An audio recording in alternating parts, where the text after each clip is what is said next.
안녕하십니까. 기본 기출문제 18번째 시간입니다. 구독과 좋아요, 알람 설정 꼭 좀 부탁드리겠습니다. 자, 법률행위 해석에 관한 설명 중 틀린 것은 이라고 되어 있습니다. 법률행위 해석이란 건 의사표시 해석을 말하죠. 법률행위 속의 필수 불가결의 요소인 의사표시를 해석하는 거예요.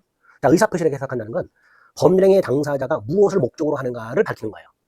예를 들어서 X토지를 매매하기로 의사합치가 있었는데 계약서에는 Y토지로 표시했다. 그러면 각과 을은 X토지를 매매한 것이냐 Y토지를 매매한 것이냐 이걸 먼저 밝혀야 된단 말이죠. 그런 걸 법률행위 해석이라고 합니다. 자, 그 해석 방법이 원칙이 규범적 해석이죠. 그게 3번이죠. 규범적 해석이란 표의자의 의사가 아니라 이게 의사죠. 표시 행위를 기준으로 해석하는 걸 규범적 해석이라고 합니다. 이게 원칙이에요. 다만 예외가 2번이죠. 자연적 해석. 자연적 해석은 표시를 기준으로 하지 않고 당사자의 진의, 즉 실제 의사를 기준으로 하게 됩니다. 3번이 원칙이고 2번이 예외예요. 자, 이 2번과 관련해서 뭐가 있었죠? 오표시 무회의 원칙이 있었죠.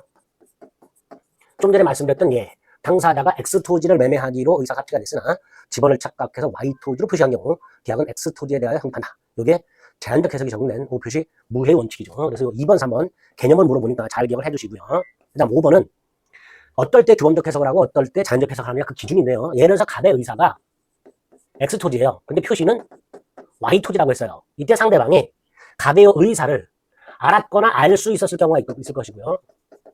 알 수 없는 경우가 있겠죠. 그렇게 나눠서 알 수 없는 경우에는 표시로 가는 거예요. 반면에 알았거나 알 수 있었을 경우에는 의사로 갑니다. 나아가 양당사자의 의사가 합치한 경우에도 의사로 갑니다. 의사가 합치한 경우 이렇게. 그럼 5번을 보면 당사자의 진정한 의사요. 당사자가 갑이에요. 당사자의 진정한 의사가 X토지라는 것을 상대방 을이 알았다라고 돼 있죠. 알았으니까 뭘 기준으로 하는 거예요? 의사를 기준으로 해야 되죠. 의사는 뭐예요? 표시 행위로부터 추단되는 효과 의사가 아니라 당사자의 진정한 내심의 의사, 여기 아니고 내심의 의사를 가지고 해석을 해야 되겠죠. 내심의 의사를 가지고 해석해야 됩니다. 따라서 5번이 틀린 부분이 됩니다. 자, 1번은 뭐냐? 행위자가 을이고요.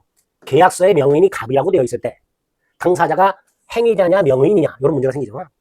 당사자를 행위자로 보면 을은 갑의 이름을 도용한 게 되고요. 당사자를 명의인으로 보면 을은 갑의 대리인인지의 문제가 생깁니다. 이럴 때 우리 대법원은 어떻게 해석한다 그랬죠? 행위자와 상대방의 의사가 일치하면 일치한 대로 당사자를 확정하고요. 만약에 일치하지 않으면 상대방 입장에서 당사자를 확정한다고 그랬습니다. 1번 판례는 꼭 기억을 해두시고요. 4번은 그냥 간단히 듣고 넘어가세요. 임대차 계약을 하면서 임대인이 계약서에 임차인의 모든 권리금을 인정함이라고 써줬어요. 이 의미는 그대로 임대인이 임차인에게 권리금을 주겠다라는 의미가 아니라 임차인이 나중에 제3자로부터 권리금을 받는 것을 임대인은 인정하겠다.